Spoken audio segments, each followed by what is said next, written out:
6번째 볼게요. 지교회는 전염병으로 출석하지 못하는 교인들이 현장 공예배에 참여할 수 있는 방편을 마련해야 합니다. 지교회가 마련할 수 있는 방편은 크게 두 가지입니다.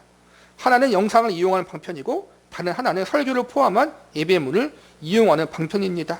먼저 지교회는 교인과 교통하는 방편을 활용하여 한 장소에 모이지 못하는 교인이 공예배에 실시간 영상으로 참여할 수 있는 방편을 마련할 수 있습니다.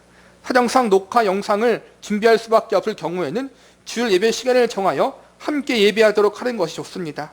다음으로 예배문의 방편을 이용하여 예배하는 경우는 예배문을 교인에게 전달하여 정한 시간에 각 가정에서 예배하도록 합니다. 각 가정의 예배 인도는 담임 목사를 대신하여 이 예배문을 낭독합니다. 예배문에는 목회기도와 설교문을 포함하여 가급적 자세한 내용을 담도록 합니다. 그러니까 이게 중요한 게 지도가 중요하다는 거예요. 이게 좀 제가 좀 약한 부분인데, 교회에 나오지 못하고 공예배에 나오지 못한 사람들에게 예배를 바르게 드릴 수 있도록 교회에서 지도하라는 거예요. 알아서 가정예배 드리세요라고 하는 것이 아니라 어떻게 가정에서 예배를 드릴 것인가를 교회에서 바르게 알려주라는 거예요. 이제는 간편한 방식, 보편적인 방식은 동영상을 통해서 또는 예배문을 통해서 이제는 그렇게 사사기 시대처럼 각자가 마음대로 예배를 드리는 것이 아니라 일정한 형식과 일정한 방식, 성경적인 방식대로 예배를 드릴 수 있도록 목회자와 교회가 도와줘야 한다는 거예요. 이게 중요한 것 같아요. 요즘에는 각 가정에서 그냥 가정 예배 드리세요 하는 데가 많아요. 근데 그냥 그렇게 끝나지 않고 교회에서 바르게 지도하는 게 중요한 것 같아요. 7번째, 모든 교인들은 현장의 공예배에 참석하여 예배하기를 사모하며 기회를 강구하여야 합니다. 속기 사태가 진정되고 모두가 한자리에 모여 서로 대면하며 교제하기를 사모하고 또한 그리스도의 한 몸인 언약 백성으로 모여 하나님을 만나는 그 기쁨을 고대하며 기도하여야 합니다. 불가피한 상황 때문에 처소에서 영상이나 예배문으로 예배하는 것은 본래 공예배의 원리와 목적에 완전히 일치하는 것은 아닙니다. 아까 말한 것처럼 어쩔 수 없이 재난 같은 그런 심각한 상황 가운데서는 교회에 나와서 예배 드릴 수 없어, 함께. 그렇지만 빨리 그 재난 같은 상황이, 또 지금 같은 그런 질병적인 상황이, 전염병이 빨리 속히 진정되어지고 이제는 종식되어지기를 바라고 기도하면서 이제는 모든 교인들이 함께 공예배에 모여서 주님을 예배하기를 사모하라는 거예요. 오늘은 또 다음 주는 당분간은 교회 안 가니까 편하다. 내가 이제 편한 시간대에 그냥 동영상을 봐야지. 이러지 말라는 거예요. 함께 모여 주님 앞에 공예배를 드릴 그날을 사모하고 또 이 기회를 통해서 공예배가 얼마나 중요한지, 함께 모여 하나님을 예배하는 것이 얼마나 기쁘고 감사한 일인지를 배워야 하는 거란 말이에요.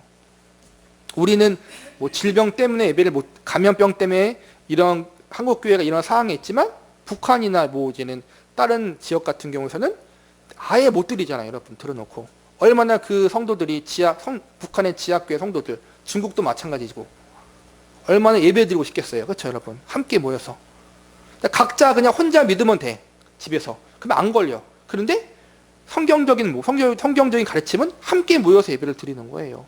그래서 함께 모이다가 이제는 걸리잖아요. 북한 같은 경우에는. 왜 그렇게 목숨 걸고 함께 모이겠어요? 그게 하나님의 명령이고 성경의 가르침이기 때문에. 우리는 정말 자유롭게 드리잖아요, 예배를.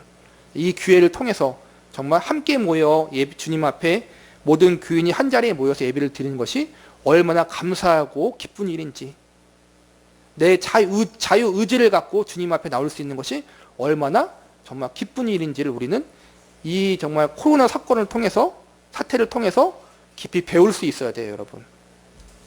8번, 8번째, 이 세상을 바라보는 성경의 교훈을 상기하고 그리스도의 재림의 날을 소망하여야 합니다. 코로나19와 같은 사태가 보건상의 문제만이 아니라 경제적, 정치적으로 초래하는 혼란을 직시하면서 모든 신자는 이 세상의 죄 아래에 있고 하나님의 심판 아래에 있다는 진리를 각성하도록 상기할 필요가 있습니다. 그러니까 성경에 나오잖아요. 우리의 시대는 정말로 종말을 향해 걸어가는 거예요. 달려가는 거예요. 세상이 더 나빠지면 나빠졌지 더 좋아지는 일은 많지 않을 거란 말이에요. 더 악해지잖아요. 성경의 가르침처럼. 이 세상은 우리가 영원히 머물 곳이 아니잖아요. 그러니까 이러한 사태를 통해서, 어려움을 통해서 그걸 다시 한번 상기하라는 거예요. 이번 코로나19 사태는 그리스도께서 다시 오시기 전에 있을 재난과 환난 가운데 하나임을 깨닫고 두려움 없이 그리스도의 재임을 소망하는 믿음을 더욱 견고히 갖도록 격려해야 합니다. 그러니까 또다시 이러한 사태가 올 수도 있어요. 올 수도 있을 거가 아니라 올 거예요. 또 앞으로도 마찬가지고 더 심한 전염병이 올 수도 있고 더 심한 경제적인 어려움이 올 거란 말이에요. 앞으로 우리가 살면서. 그런 걸 경험할 때마다 어떻게 생각해야 돼요? 너무 낙심하지 말고 이 세상은 우리의 영원한 처소가 아니구나. 하늘에 우리의 처소가 있구나. 예수님의 재림을 사모하고 동시에 예수님의 재림하기 우리가 살아있을 때 재림하면 좋겠지만 그게 아니면 우리가 죽으면 영혼은 천국에 가잖아요. 그러니까 우리가 천국을 사모하고 동시에 예수님의 재림을 사모하면서 이 위기를, 이 어려움을 극복해야 된다는 거예요. 아울러 역사의 주인이신 하나님께서 지혜와 권능을 다스리시고 계심을 믿으며 모든 것이 합력하여 선을 이루게 하시는 하나님의 손길을 의지하고 아무것도 하나님의 사랑에서 성도를 끊을 수 없음을 확신하여야 할 것입니다. 이 고난, 이 어려움이 있지만 그럼에도 불구하고 하나님의 손에서 벗어나는 것은 없어요. 하나님의 주권 가운데 있다는 거예요. 그리고 그 하나님의 주권은 또 하나님의 사랑하는 백성들 가운데 더 선하게 작용하잖아요. 그래도 비록 인간의 악함과 죄악 때문에 발생하는 어려움들이 있지만 또 하나님의 심판일 수도 있지만 그럼에도 불구하고 하나님께서 하나님의 백성들에게는 이 모든 것을 합력하여 선을 이루실 거란 말이에요. 그것을 바라보고 소망을 가지자라는 거예요. 마지막 9번째 볼게요. 재난의 때의 지교회는 정부의 지침을 존중히 여기며 형편이 어려운 이웃을 돌아보는 사랑의 실천을 격려해야 합니다. 지교회는 이러한 재난의 때에 고통을 겪는 많은 사람들을 돌아보는 사랑을 실천하여야 할 필요가 있습니다. 이를테면 마스크를 구입하여 교회 안에 가난한 교인들에게는 물론 교회 밖의 이웃에게도 나누어주는 작은 일을 도모할 필요가 있습니다.